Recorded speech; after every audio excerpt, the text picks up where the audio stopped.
All right, howdy, and welcome to our panel. Today we're going to discuss innovation around national security interests and the broader campaign with which we're on to grow innovation in the United States.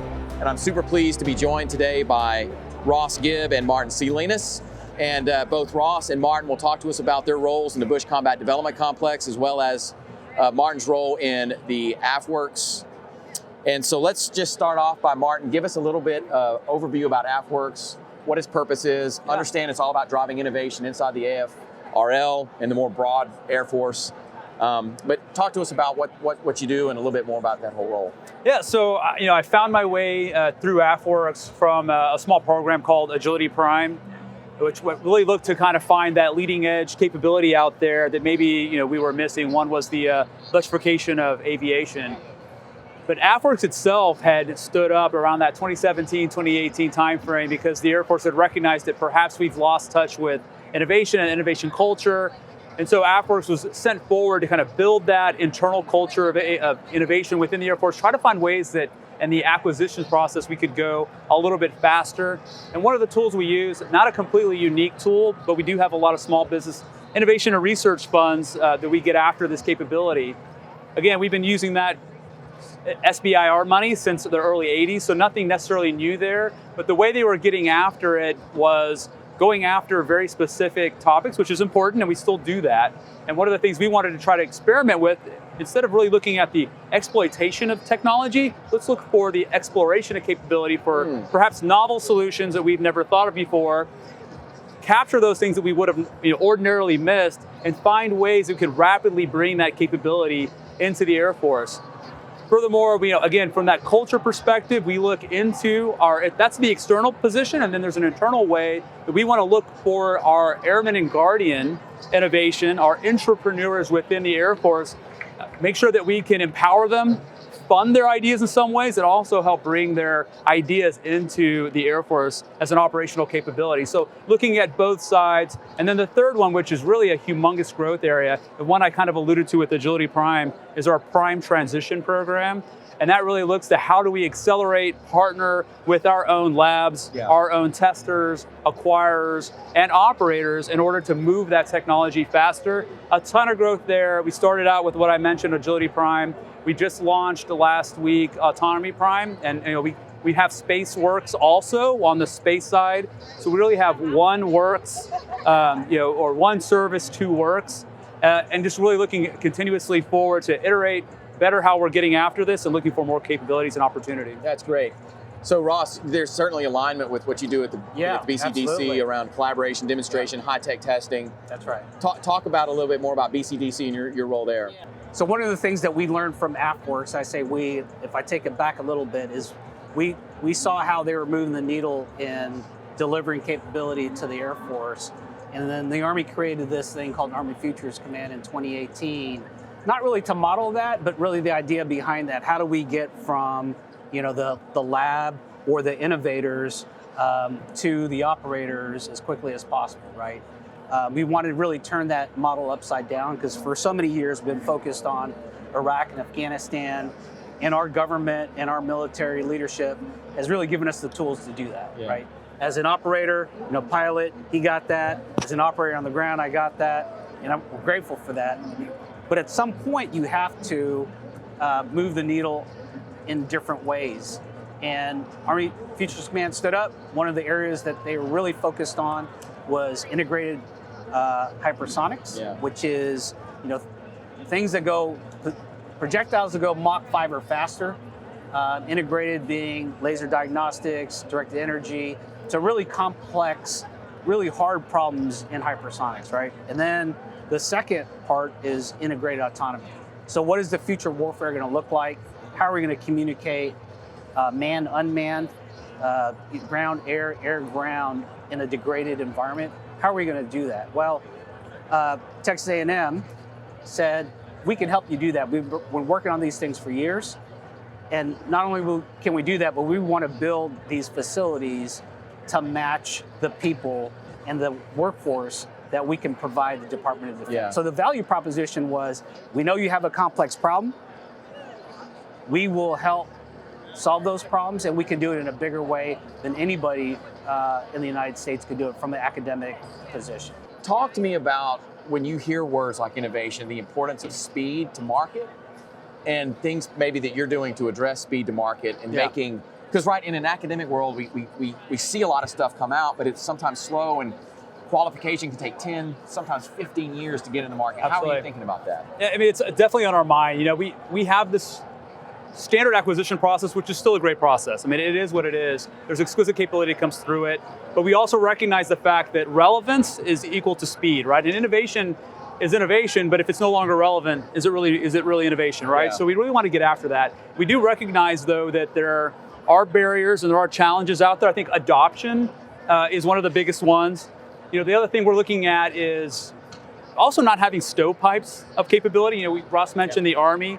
You know, one of the things that we're really getting after right now that we're really excited about is all of the DoD community is coming together to find a unified approach to get after innovation, find commonality and innovation we can share, communicate some radical transparency between what we're doing. And again, looking for those barriers and ways to remove them, because let's face it, you know, one of the ways that we're getting after this is looking out into the small defense industrial base that we're trying to grow within the United States, keep that capability here.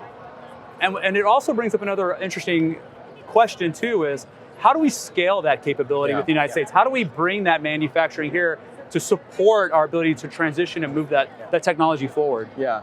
And then what about the BCDC? So you're doing similar. Yeah, so we're between, you know, the basic and fundamental, which happens on the university. They do great work, and in order to get to applied, you need to have that basic and fundamental. Yeah. And then on the other end of the spectrum, you have the big government labs and industry. Yeah. We're in the middle. We create, we develop, we invent, all in the middle area, but we can't scale, right? We have to have a transition partner. Typically, it's one of two, you know, it's either industry or it's government. But we're all trying to support the government, right? So we know where our role is. We just can't manufacture something, 1,000 times because it's a great idea. But part of what we have to do is we have to coordinate some of these investments. Yeah. We have to have coordinated policies too. We just recently briefed President Bush. He came in March, if you remember. One of the things he said tongue-in-cheek is like, hey, is the Air Force still spending things that the Navy's spending on things, that the Army's spending on things? And like, this is a trick question. Like, if I answer this poorly, he's gonna bring me back onto active duty. So I just said, because he asked me if I'm still seeing it. Yeah. And I said, sir, not personally, because I haven't seen it personally, because I don't know what everybody's portfolios are like. I don't know what they're spending on. But I was getting the point he was laying down, is we have a lot of spending in the same areas. So where does that coordination happen? Because I know, like inside of industrial-based policy, specifically inside of the current IBAS office, that they've got inside industrial-based policy, they have Title III. They also have IBAS, which is looking at sort of supply chain issues. Is it there? Is it somewhere else? Well, I'll give you just an example, and then Riddler can So look at hypersonics. Right. Riddler talked about commonality. There's a lot of commonality in hypersonics. Air Force wants to do an air-launched hypersonic missile, right? Navy wants to do that's sea-launched, and the Army wants to do one that's ground-launched. Yeah. It's really, for the most part, the same projectile, just different launchers with some tweaks, right? I'm not, a scientist per se for that, but in essence, that's what it is. But there is commonality. I know Army and Navy have the common glide body. It's just their launchers are different. So sometimes it is the material that helps drive that. My personal opinion, it probably should be at the policy and at the policy level that really understands all the investments and say, who's the lead sled dog in this? You go run that to ground and make sure you have, if it's Air Force, you have an Army and a Navy element pushing for their own service, but you're the lead. But it's an interesting dynamic in a place called the Pentagon. Yeah, because Martin, certainly when you're getting ready to make an investment through AFWorks, you're wanting to know, oh my gosh, this could be a really great idea, but is it leveraging someone else's investment? Is it aligned to someone else, but it's going to benefit the Air Force? I mean, do you evaluate that kind of stuff? Yeah, I mean, absolutely. So I think we've put a lot more attention in that space. For example, one of the interesting things about how we're aligned in Texas right now is we have an office in Austin. It's co-located with Army Futures. Naval X is highly involved, but not local. DIU, Defense Innovation Unit, is also local, and we collaborate quite often. I think in the last year, we've really come together to, I would say, be more transparent, share more ideas, come together. Again, co-location is also helpful. We're also looking at building out some software where we can put that entire market within that software solution, that place where, again, I go back to that radical transparency. Nothing that we're doing right now in that innovation space, for the most part, it's not classified, right? It's unclassified. It's a place where we can share. We can put it in our SBIR companies, and we're looking right now to share that tool. So we're using that tool now. We're bringing our portfolio into it. The Army is they're actually already starting to put dollars into it. Nice. We're talking to DIU about it. They want to start taking it over. So there's some interesting things happening there. I think we're really trying to build a marketplace for all of us with, again, go back to that radical transparency, sharing of ideas, making sure that we're not doing the redundant things, but also there's an opportunity to kind of yes and on some of those capabilities. But also beyond that, that's more of a, how do you capture it? But from going forward, I mean, one of the things we really want to do is find that joint opportunity. And so we're looking at a lot of, there's not a lot I can really get after right now, but there are some things that are interesting to us, like energy. Yeah. Energy is applicable to all services without any really specificity necessarily, right? So usually with something that's good in helping a soldier be more transportable on their own, it's probably also going to be helpful to us too. Yeah. So a lot of interesting things on that, I think, on the near horizon. Yeah. Do you guys concern yourselves with, when I'm out talking to programs, they talk about the red and yellow supplier lists. And the question is, do I continue? Because there's investments that can be made by programs into suppliers. Do I go try to fix broken suppliers, or do I try to find and extract innovation in non-traditionally based suppliers and grow them and have them become alternate sources? Most people, even with logistics, it's just in time, and they don't really care where it comes from, as long as it passes, the security muster, because typically that's what it is. Look at, we grounded drones for a long time. Couldn't do a lot of testing in drones for a lot of different security reasons. Well, not only, if it holds up the research that we're trying to do, test, evaluation or demonstration we're trying to do, we're one university. Think about what's happening at the labs. Yeah. What's the thing with it? Other universities, industry, if you're trying to do some exquisite things for the government, they just say you can't because, right? So, that's where experts like you and your organization, that's what helps us, is like, who can find that trusted capital? Who can find those trusted supply sources to find these companies to deliver? Yeah. So honestly, I don't worry about it as much as you do. Yeah. I'm glad you do, but I don't know, Riddler. Yeah, I mean, we definitely worry about it. We look at, and I would say my answer to you at first is both, right? I'd like to see both. I mean, we definitely put some energy into assuring that, from a due diligence perspective, that there's security within those supply chains. We're very interested in watching that. But we also recognize that a lot of those supply chains are essentially going away, right? And they're being kind of moved away from the U.S. And so I don't know if there's a whole lot AFWERX can do about it other than be an advocate for the fact that we really need to get out there and explore new supply chains while fixing the current supply chains and continue to iterate from there. Well, I think one of the roles that AFWERX plays is when you start to think about what we just got through talking around, which is bringing new ideas to market. Yeah. Certainly, we've been hearing a lot of problems around the workforce. I hear a lot of times people say, hey, Chick-fil-A, for example, is willing to hire at $25 an hour. Yet the machine shop that's creating pumps and valves that go on an airplane or a ship are hiring their people at $20, $21 an hour. So all of a sudden, you're losing a workforce to go work in an industry because people aren't looking for careers, they're just looking for jobs. Right. So when I start thinking about those problems, I start thinking, man, AFWERX has got a real good role when you start thinking about automation and advanced robotics, to start introducing innovation into a supply chain to offset some of the challenges we have around a workforce. It's shifting. I'm not saying it's bad or wrong. It's just a different workforce, right? Does that align with the way you guys think about some of your innovation projects? Yeah, I think so. I mean, we've looked at it from so many different perspectives. I think, again, I go back to that whole idea of the iterative exploitation where we've been, which I still think is important, but also continue to look for new and novel approaches, new novel technologies. And I think one of the the things that I believe AFWorks has done is really inspire a lot of people. I mean, I think they think what we're doing is exciting, right? And I think if we can continue to inspire those folks, the people who want to kind of partner with us, I think people find exploration exciting. So hopefully we're kind of energizing that community of people who want to kind of get into that industry, into the tech industry. I got to talk to a lot of young folks here. Yeah. They seem really excited. And here's what's interesting also about that is they see technology in different ways. Like I was just talking to a young student here when he saw a speeding drone, and I said, "What do you think's exciting about that speeding drone? What's the use case? Is it just for racing?" He goes, "No. What if I could use that speeding drone to chase down a fleeing driver?"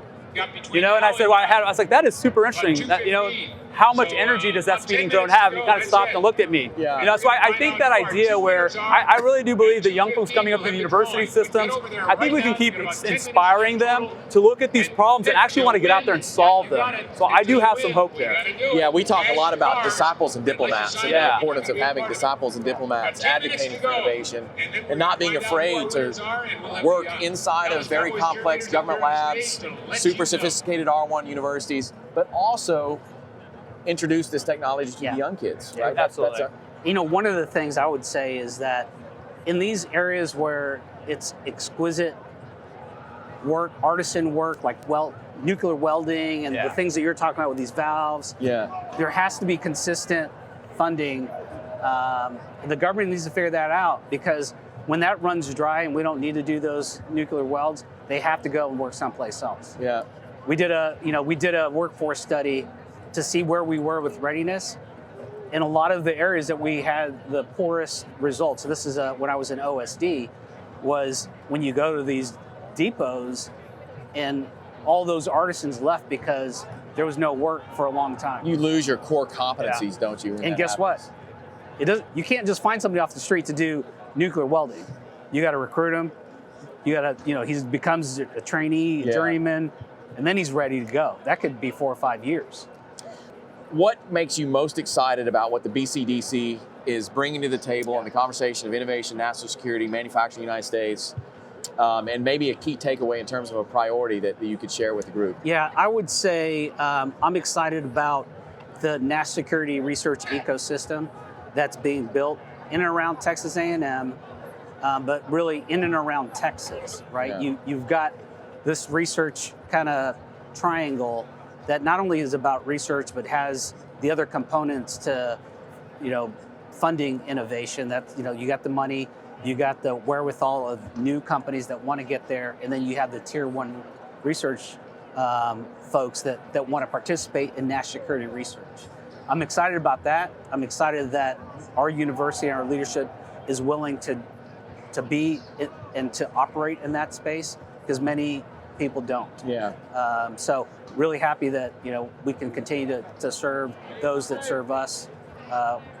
We have skin in the game. Like, we have 2 sons that are commissioned. Yeah. We know people that are still in. It's too important for our country not to get this right. Yeah. Same question to you. Go, Riller. Yeah, so I think what's really exciting is to see that some of these innovation organizations are pretty nascent, and I think they've really found their legs. They all see what the objective is, that we are in this great industrial power struggle that's happening across the world. That so what we're doing really matters and it's really going to have an impact. The scale of where we're going is super exciting. The fact that we've found a way to do things together and then we've kind of come together as a DoD, I just find super inspiring, and I'm really optimistic about where we go in the near future. Yeah. Well, I appreciate you spending time with me, and for those watching, really appreciate you as well. Make sure you Google BCDC and AFWorks and participate in those 2 great organizations. Secure America. And Secure America Institute as well. I sure appreciate you guys. Thanks. All right. Thanks. Yeah. Appreciate it.